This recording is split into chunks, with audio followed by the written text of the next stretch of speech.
Hello, ladies and gentlemen, and welcome back to Star Fox Adventures with me, the Doctor.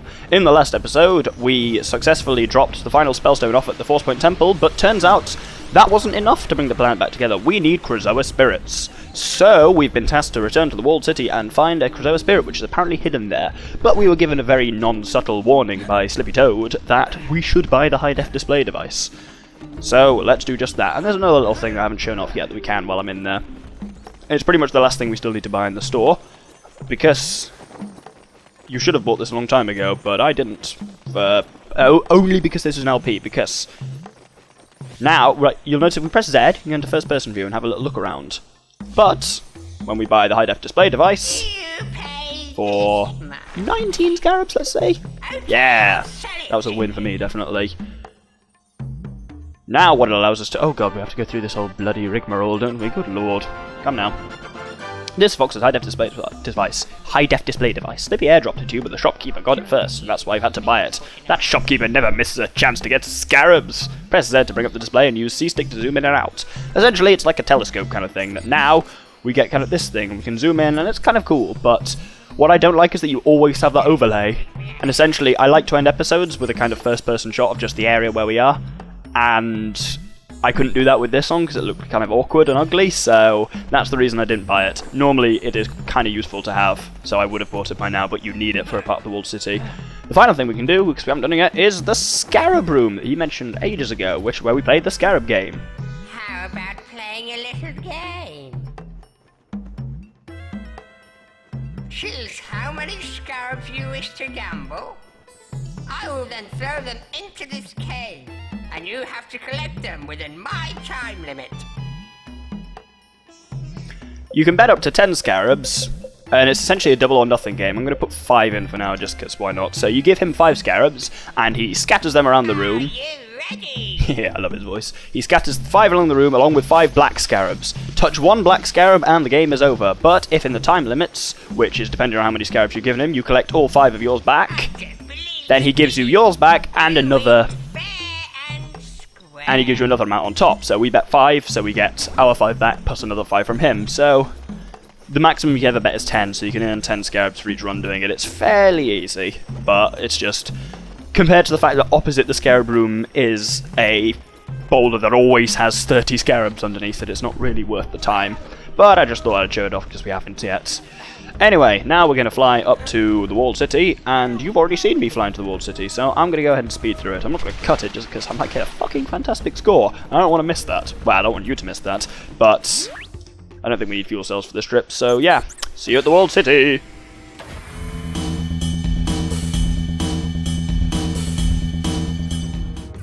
Hurry, Fox! There must be another Krazoa shrine hidden within the Walled City.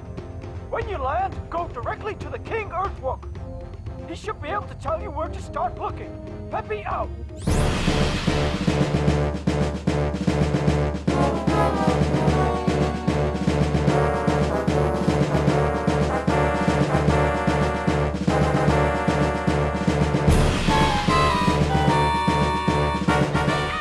Ha! I actually got a fantastic score there as well, along with all 10 rings, so that was actually pretty good, so yay, well done me.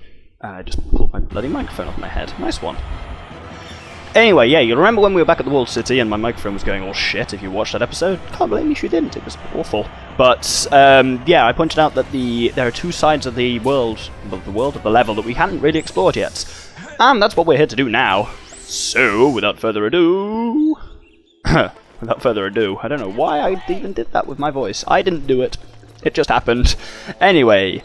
Kingicus is Kingicus. I was trying to call him something in some fancy clever word play on the word king and Fox, on behalf of Dinosaur Planet, I thank you for returning the Spellstones to their rightful place. For what good it did? If you didn't notice, you're still stuck up here in this floating rock. By removing the Spellstones, Scales caused our planet to tear apart. Returning the stones has stopped the flow of magic energy, but only by the power of the Krazoa Spirits will the floating lands return. Seems like we both have our reasons for finding the last of the spirits. The Queen said I could find one here in the city. So where is it? the spirit will be revealed once both the sun and moon stones are returned to the temple.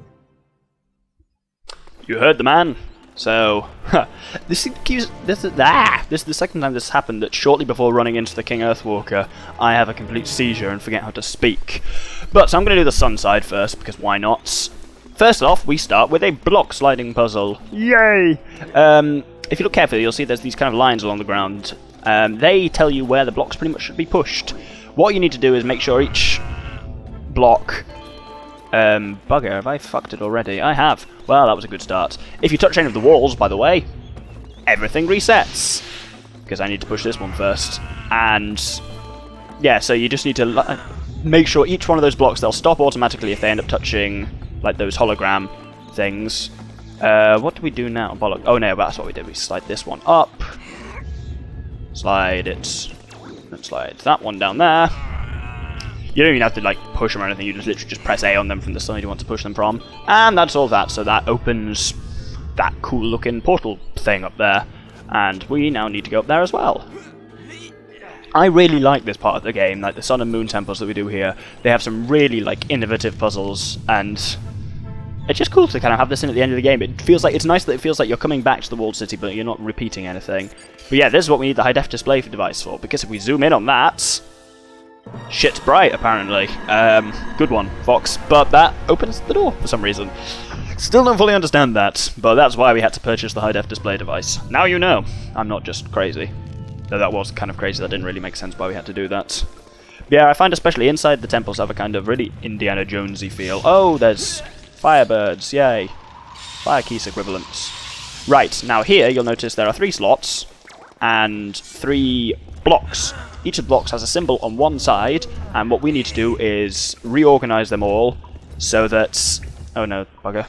We reorganize them all so that each one is in the slots of its appropriate color, and the symbol is facing outwards. So this one's got a moon symbol on it, so it has to be placed obviously within the blue bits, and then the 2 ones with sun symbols on have to be placed in the 2 red ones and positioned so the sun's facing outwards. And it's pretty straightforward. That just has to slide in there. Shlabing! Shlabing! That's not a word. Good God. I've gone a bit mad this episode, as you can tell. I say this episode, I've kind of always been a bit mad generally. It's kind of why I do these LPs, because what better way to channel madness than into videos which the entire world sees? You know, actually, when you think about it, that's not such a good idea, because then everyone sees how mad you are. Might be best to just keep it in quietly until you snap and kill someone, which isn't good either. I guess the solution is don't be mad. Anyway, that opens the way through. So, now we have to do a puzzle with invisible... Oh no, apparently not with invisible walls. This isn't the bit I thought it was. Oh no, it is the bit with invisible walls. Firstly, right, we use Groundquake on this pad, and it starts the timer. Opens the door and starts a timer, but also brings up some invisible walls, which you can kind of see glistening vaguely there, like there's one right in front of us there. And so what you have to do is... There's a switch which opens each invisible wall, and then you can proceed through. And then, so like there's another, oh no, there's not another invisible wall, but we come around here anyway, and there is a freezy thing. There's an invisible wall up ahead, so we need to take this fire out, and then that removes the invisible wall up ahead that you haven't seen yet, because I'm not going to show it to you before getting past it, because there's a 3rd invisible wall, and over here is a sun pad that we need to shoot. And then there's a 4th invisible wall to our left, so we need to go right, get Tricky to... through that. The 4th invisible wall is just up there, as you can see. Then once that goes, straight through the fire. Yep, I'm that metal, apparently. And then we are done and through. And then now for one of the final times of the game, we use the portal device. Sounds really sinister, doesn't it? And that reveals this spinny thing. As you can see, there are 3 phases of... Well, not really phases of the sun, just kind of times of day. Sunrise, high noon, and sunset. And that's the order in which we have to activate them. But we have to wait for the Wheel of Doom to come around to the right side before shooting, because otherwise then we can't see the pad. So we start with sunrise. And now the Wheel of Doom speeds up a bit. And so now we need to hit midday. And then it's going quite fast now, but we just need to hit sunsets. Slightly too fast there, Doctor. We need to hit sunsets. Nope. One more try, one more try. Sunset! Nope. I lied when I said one more try. My thumb's wobbling like crazy. Nope, okay, that would have... The timing was right, just the actual aim was off. Nope, none of those hit. That was statistically unlikely. Nope, this is not going well. Why does this always happen in recording? Hey, that apparently hit. That looked like it had massively missed, but oh well. So now there are flamethrowers and an invisible walkway that isn't really that invisible, just a kind of misty one. And in the centre of the wheel we can see... a thing. Let us get the thing. This is a sunstone. Place it underneath the temple to reveal the Krazoa Shrine. So that's the sunstone. Now, we're gonna head over to the other side of the temple and find the moonstone. Now the moon side of the temple proceeds in a very similar way by starting with a block puzzle. And this one again is relatively straightforward. We start by... bollocks, I can't actually remember this one at all. That's slightly problematic. Yeah, we start by... oh no, we don't jump up there. We slide this one down. And then we go to this one. And then kind of do an elaborate series of slides along here. Push that one up to there. It wasn't really an elaborate series. I lied. Bugger, I fucked it. Ugh, no, that was the wrong one, wasn't it? Yep. Let's try that again, shall we? So we start by pushing this one down. Then we push this one across. That's how we do it. Then we push this along here. Along there, and it bounces off that one. Well, not bounces off it, just hovers off it. And then we got these two. There we go. I hate block puzzles. Actually, no, I don't. I like block puzzles, just I don't like them on recording. I like being able to sit and really kind of think through them, and eventually I kind of get them. I like them, but I ain't quick on them, so that's kind of a problem when I'm recording. But that went pretty well, probably because I played this game a lot. As in, I must, in terms of complete playthroughs, I must be in the double figures by now. I've probably played it about once a year since it came out. It's kind of like a weird ritual I do every year, apparently. But once again, yeah, if we zoom into the weird emblem thing, it blinds us, but that's a good thing. And we descend into the temple. And this temple is, like the Moon Temple especially, has a really Indiana Jonesy feel, kind of Last Crusade style. Because it starts off with... Now, we can't run through there, like the door is closed, but if we flick the switch, the door opens. But then these three gates come up, and the gates kind of alternate when they go down. They kind of move up and down, I think it's relatively randomly. But if you stand too long on any one of these floor panels, they fall into the ground. Like, they wobble, as you can see, and then they fall. Into nothingness. So, come on, come on, come on. No! We're down. Okay, I didn't quite time it right with the last one. You have to essentially just walk slowly across them until the gate opens, and then just run for it. Like the first one, obviously, you've got ages to do it, because you can just stand on solid ground. But what we need to do is go onto that one, then kind of slowly wobble, and then wander. And we're through onto this one, let's just move very slowly. Kind of use as few tiles as you can for as long as possible. And there's our moment. We go. We're through. And now we need to... Again, this is made... Like we had the invisible walls last time in a real maze, this maze is made entirely of invisible walls. And if you don't really know what you're doing, it can fuck you. You kind of have to... You start by essentially what you want to do is... work your way around the edges of the room this way, like hugging the walls as much as possible. And you will... find your way around, but it is slightly irritating, and you don't have that much time, as you can see from the bottom left. Like, the timer is not... It's one of those ones where there's not a great deal of margin for error. Normally, if you don't know what you're doing, you will fail it the first time, because you just need to... There's not really much margin for failure, but once you've worked out what you're doing, it's really straightforward. And now, much like on the sun side of the temple, we have... The moon side of the temple has 3 phases of the moon on a spinning wheel. So firstly, you need to kind of progress through them. So first it's crescent moon, then half moon. Nope. Let's get a bit closer so it makes my aiming slightly easier. Hup. Goddamn auto-centering fire blast thing. Who decided that was a good idea? Hup. There we go. Nope, nope. There we don't go. We did not go. There we did not go. And then 3, 2, 1, fire. Okay, my countdown actually worked. I just bloody missed the stupid thing, didn't I? Come along. 3, 2, 1, fire. I'm missing it, actually. That's really annoying. Okay, it's at that level there, isn't it? Just about. Oh, my thumb is twitching. This is not good. 3, 2, 1, fire. There we go.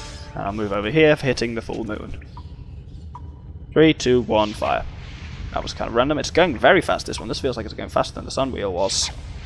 Nope, that hit. Well, I went through, but didn't actually hit, because I missed it. There we go. And then there's ice fire here. Ice fire? Kind of blue fire, I guess it is. But we just need to wait for these to go through, and then we can collect from the inside of this thing. Oh no. This is a moonstone placed underneath the temple to reveal the Krazoa Shrine. And that's what we need to go and do, so I will meet you outside. Now what we need to do is go up to... This is a bit kind of difficult to tell, because it always tells you to return them to the temple, but it's not immediately clear where. But where we do need to go is down to where the King Earthwalker was being held. And do you recall those statues of 2 Red Eyes to which we fed gold and silver teeth? Oh, we can't get back into King Red Eye's arena, that'd be kind of cool. But yes, they actually have a second slot on them, as you can see, for the Sun and Moonstones. Which is really cool. And they raise a bit further, and when we put both of them in, something happens. Also have a listen on this one, they do a really cool little jingle.